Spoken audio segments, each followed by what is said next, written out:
Hello everyone, welcome to cook with Rajitha. ఇన్స్టెంట్గా బ్రేక్ఫాస్ట్ని ఎలా prepare చేయాలో చూపిస్తానండి. ఇడ్లీ పిండి దోశ పిండి లేనప్పుడు ఇలా హెల్తీగా 10 నుంచి 15 నిమిషాల్లో ఈ బ్రేక్ఫాస్ట్ని ప్రిపేర్ చేయొచ్చండి. అది ఎలాగో చూసేద్దాం. ముందుగా ఒక కప్పు ఉప్మా రవ్వను తీసుకున్నానండి. ఇందులోకి కొద్దిగా చిటికెడు ఉప్పును కూడా వేశాను. తర్వాత ఇందులోకి ఒక కప్పుని పెరుగును కూడా వేశానండి. ఇది ఇంట్లో చేసిన పెరుగు, కొద్దిగా పుల్లగా ఉందన్నమాట.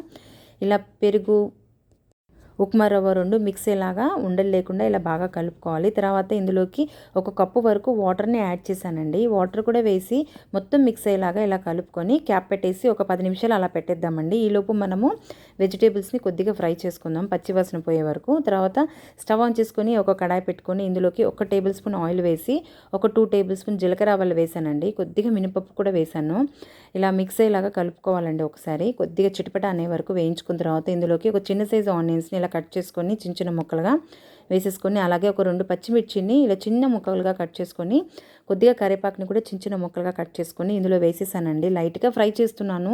మీరు ఫ్రై చేయకుండా డైరెక్ట్గా వేసేసుకోవచ్చు అంటే డైరెక్ట్గా వేసుకోవచ్చు. ఇలా పచ్చివాసన పోయే వరకు వేస్తే టేస్ట్ అనేది ఎన్హాన్స్ అవుతుందండి. మనం చేసే బ్రేక్ఫాస్ట్ రెసిపీ ఏదైతే ఉందో అది కొంచెం టేస్ట్ బాగుంటుంది. తర్వాత ఇందులోకి కొద్దిగా పసుపును కూడా యాడ్ చేశానండి. పసుపు కూడా బాగా మిక్స్ అయ్యేలాగా ఒకసారి కలుపుకొని ఒక చిన్న కప్పు క్యాబేజీని వేస్తున్నానండి. క్యాబేజీని చిన్న చిన్నగా ముక్కలుగా కట్ చేసుకొని వేస్తున్నాను ఒక కప్పు.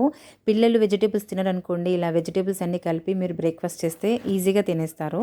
ఇలా క్యాబేజీ కూడా వేసిన తర్వాత అంతా మిక్స్ అయ్యేలాగా ఒకసారి బాగా కలుపుకొని ఇందులోకి కొద్దిగా అంటే చిటికెడు ఉప్పును కూడా వేస్తున్నానండి. ఆల్రెడీ మనం ఉప్మా రవ్వలో వేసి పెట్టాం కదండి, అందుకోసమే కొద్దిగానే వేసుకోండి, లేకపోతే ఉప్పు పోతుంది. ఇలా ఉప్పు వేయడం వల్ల తొందరగా బాయిల్ అవుతుందన్నమాట. అందుకోసం కొద్దిగా ఉప్పును వేసిన తర్వాత ఒక అరకప్పు గ్రేట్ చేసుకున్న క్యారెట్ని, అలాగే ఒక చిన్న సైజు క్యాప్సికమ్ కూడా వేసానండి. వెజిటేబుల్స్ ఏవి లేకపోయినా అనుకోండి ఒక క్యాబేజ్తో కూడా చేయొచ్చండి, టేస్ట్ బాగుంటుంది. అన్నీ మిక్స్ అయ్యేలాగా ఒకసారి కలుపుకొని ఇందులోకి ఒక 1/2 టేబుల్ స్పూన్ ధనియాల పొడిని, ఒక చిన్న టేబుల్ స్పూన్ కారంని కూడా వేసానండి. ఆల్రెడీ పచ్చిమిర్చి వేసాం కదా, సో చూసుకొని కారంని యాడ్ చేసుకోండి. ఒకసారి మిక్స్ అయ్యేలాగా కలుపుకొని ఒక 1/2 టేబుల్ స్పూన్ గరం మసాలాని, ఒక 1/2 టేబుల్ స్పూన్ అల్లం వెల్లుల్లి పేస్ట్ కూడా వేసేసి ఒకసారి బాగా మిక్స్ అయ్యేలాగా కలుపుకొని ఇందులోకి కొత్తిమీర యాడ్ చేసేసుకొని స్టవ్ ఆఫ్ చేసుకొని కలుపుకొని పెట్టుకోండి. ఒక 2 మినిట్సే బాయిల్ చేయండి, ఎక్కువ ఏం అవసరం లేదు. ఎందుకంటే వెజిటేబుల్స్ ఇలా పచ్చివాసన పోయే వరకు బాయిల్ చేస్తే సరిపోతుంది. తర్వాత మనం పక్కన పెట్టుకున్న పిండిని ఒకసారి చూద్దామండి. కొంచెం గట్టిపడిపోయిందండి. ఇలా ఒకసారి మిక్స్ అయ్యేలాగా కలుపుకొని ఇందులోకి మనం ఫ్రై చేసుకున్న వెజిటేబుల్స్ అన్నిటిని ఇందులోకి ట్రాన్స్ఫర్ చేస్తున్నాను. ఇలా ట్రాన్స్ఫర్ చేసిన తర్వాత ఒకసారి బాగా మిక్స్ అయ్యేలాగా కలుపుకోవాలి. ఆల్రెడీ మన పిండి అనేది గట్టిగా ఉంది, ఇంకా వెజిటేబుల్స్ యాడ్ చేసేసరికి పిండి ఇంకాస్త గట్టిగా అయిపోయిందండి. సో ఇందులో కొద్దిగా అంటే కొద్దిగా వాటర్ని యాడ్ చేస్తున్నాను.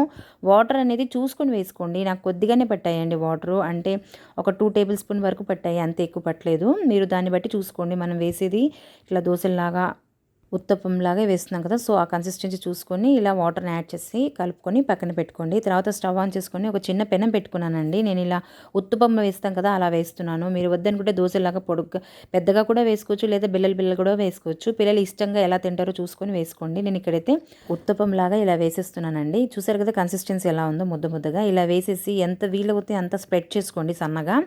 నాన్ స్టిక్ కాబట్టి ఏం స్టిక్ అవ్వదు. సో ఇలా ఎంత వీలవుతే అంత సన్నగా ఇలా స్ప్రెడ్ చేసుకోండి సన్నగా. ఇలా ఈవెన్గా కొద్దిగానే ఆయిల్ పడుతుందండి. ఆయిల్ కూడా ఎక్కువ అబ్జర్వ్ చేయదు, ఎందుకంటే మన వెజిటేబుల్స్ ఆల్రెడీ ఆయిల్ వేసాం కాబట్టి. ఒకవేళ ఆయిల్ వద్దంటే కూడా స్కిప్ చేసుకొని నాన్ స్టిక్స్లో ఆయిల్ లేకపోయినా కూడా చేసుకోవచ్చండి.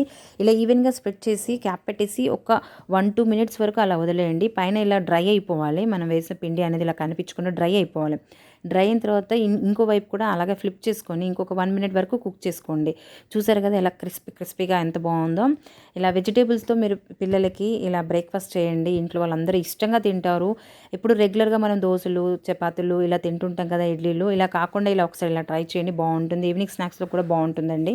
ఇలా ఈవెన్గా 2 వైపులా ఇలా స్ప్రెడ్ చేసుకొని ఇలా వేయించుకోండి, సరిపోతుందండి. రెడీ అయిపోయినట్టే మన ఇన్స్టెంట్ బ్రేక్ఫాస్ట్ అనేది 10 నిమిషాలు పడుతుందండి, ఎక్కువ పట్టదు. ఇంకో 5 మినిట్స్ అటు ఇటు అవుతుంది అంతే. ఇలా అన్నిటినీ రెడీ చేసుకొని ఇలా కట్ చేసి చూపిస్తున్నానండి మీకు. లేదు డైరెక్ట్గా తినవచ్చు, దీనికి ఏమీ అవసరం లేదు, వెజిటేబుల్స్ కర్రీ ఏమీ అవసరం లేదండి. టమాటా కెచప్లో తినేయచ్చు పిల్లలైతే. మేమైతే డైరెక్ట్గా తిన్నామండి, చాలా టేస్టీగా ఉంది. ఇలా మీరు ఒకసారి ట్రై చేయండి, అందరికీ బాగా నచ్చుతుంది. ఈ వీడియో కానీ నచ్చినట్టయితే ఒక లైక్, షేర్ చేయండి అండ్ సబ్స్క్రైబ్ చేయడం అస్సలు మర్చిపోకండి. Thanks for watching.